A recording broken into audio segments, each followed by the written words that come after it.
Assalamualaikum warahmatullahi wabarakatuh. Saya Rizky Tanggraini akan membacakan materi saya, yaitu penerangan pembangunan. Upaya penyebarluasan pesan-pesan pembangunan melalui penerangan pembangunan bertujuan untuk menciptakan kondisi sosiokultural yang mantap dan dinamis, sehingga setiap warga mau dan mampu mengembangkan potensinya dan manusiawinya secara optimal. Secara garis besar, tujuan penerangan pembangunan adalah: pertama, secara kuantitatif, mampu menjangkau masyarakat seluas mungkin. Kedua, secara kualitatif, mampu menumbuhkan dan membina kesadaran masyarakat untuk berpartisipasi dalam pembangunan. Sekian dari materi saya. Materi selanjutnya akan dibawakan oleh teman saya. Assalamualaikum warahmatullahi wabarakatuh. Oke, baik. Bismillahirrahmanirrahim. Saya Nur Fazila. Saya akan melanjutkan materi sebelumnya yang dibawakan oleh Reski Nita Anggraini pada materi penerangan pembangunan.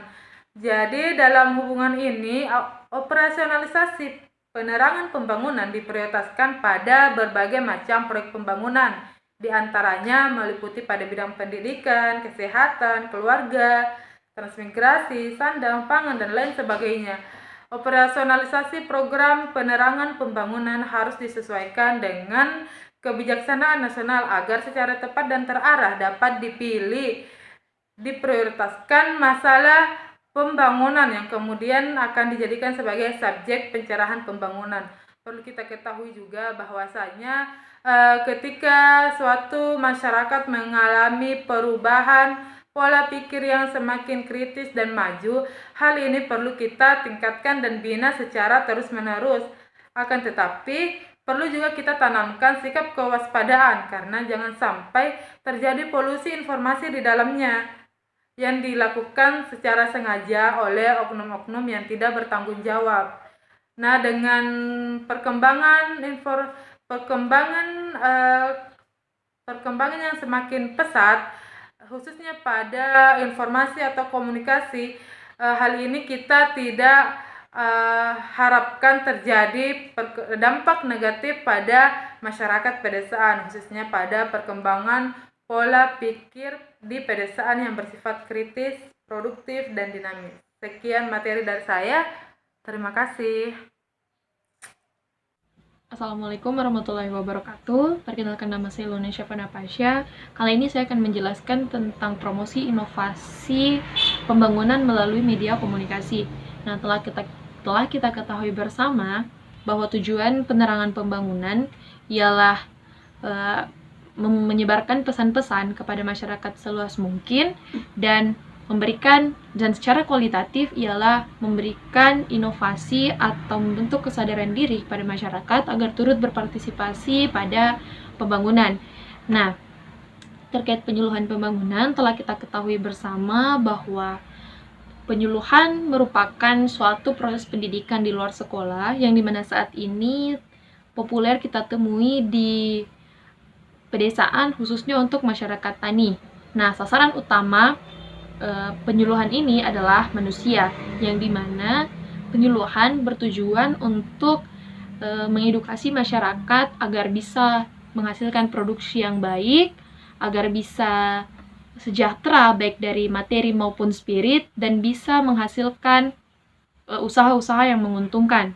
Nah, penyuluhan telah lama dilaksanakan dan diselenggarakan oleh berbagai departemen, khususnya Departemen Pertanian. Dan untuk meningkatkan kemajuan, akan banyak penyuluhan-penyuluhan di berbagai departemen lainnya agar sektor kehidupan bisa mencapai target pembangunan. Nah, dari pengalaman, penyuluhan telah mendapatkan perlakuan secara khusus dari departemen terkait karena penyuluhan merupakan suatu faktor terhadap meningkatnya pembangunan di masyarakat. Ya, bismillahirrahmanirrahim. Assalamualaikum warahmatullahi wabarakatuh. Saya atas nama Dik Nur Fadilah akan melanjutkan materi dari Saudari Lona. Ya, langsung saja. Kegiatan penyuluh di berbagai sektor terus mengalami peningkatan dengan penyediaan prasarana dan penambahan tenaga penyuluh yang disertai dengan penyediaan paket sarana produksi dan kredit. untuk menumbuhkan gerakan massa dalam program peningkatan pembangunan. Sedangkan aktivitas para penyuluh dalam menyebarluaskan informasi terkait dengan masalah-masalah teknis pertanian seluas mungkin, sehingga dapat menyadarkan masyarakat akan potensi berbagai sektor pembangunan, terutama sektor pertanian. Mungkin sekian materi yang sempat saya bawakan. Assalamualaikum warahmatullahi wabarakatuh. Assalamualaikum warahmatullahi wabarakatuh. Saya Ahmad Tamrudin akan melanjutkan materi sebelumnya mengenai penyuluhan pembangunan. Materi penyuluhan menyangkut semua aspek teknis rencana pembangunan, program pembangunan, sehingga seluruh masyarakat menurut tingkatan dan kepentingannya memahami seluruh program dan proses pembangunan. Lebih-lebih lagi, dalam menyongsong era tinggal landas, penyuluhan menduduki posisi yang lebih khusus, yang mempunyai kesempatan berbeda dengan waktu-waktu yang lampau. Hasil karya penyuluhan, baik melalui tulisan dan ulasan, serta pendapat yang disajikan, diharapkan dapat menggugah tumbuhnya kesadaran inisiatif dan kreativitas masyarakat dalam pembangunan. Artinya, penyuluhan mampu menyajikan informasi yang dapat menimbulkan perspektif baru dan harapan cerah bagi masyarakat. Selanjutnya, penyuluhan seyogyanya mampu menempatkan diri sebagai alat penggerak pembangunan bangsa dan sekaligus merupakan cerminan aktif dan kreatif dari penghidupan dan kehidupan bangsa yang sedang membangun.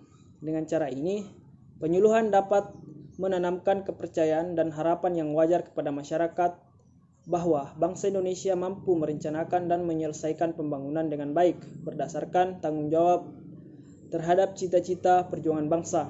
Oleh karena itu, penyuluhan di Indonesia tidak boleh lepas dari lingkungan masyarakat dan tidak boleh lepas pula dari kebutuhan serta kepentingan masyarakat. Penyuluhan seperti ini akan dapat dilaksanakan hanya apabila materi penyuluhan mampu dijabarkan dan dilaksanakan dengan pedoman pada ranah dan penghayatan terhadap segala aspek kehidupan masyarakat yang sedang membangun. Sekian dari saya. Assalamualaikum warahmatullahi wabarakatuh. Assalamualaikum warahmatullahi wabarakatuh. Nama saya Rizkawati, saya akan melanjutkan materi kelompok kami yang berjudul Apresiasi Keadaan. Dalam rangka melakukan pengembangan peranan dan kegiatan penyuluhan, maka apresiasi keadaan masyarakat perlu dilakukan dengan cermat.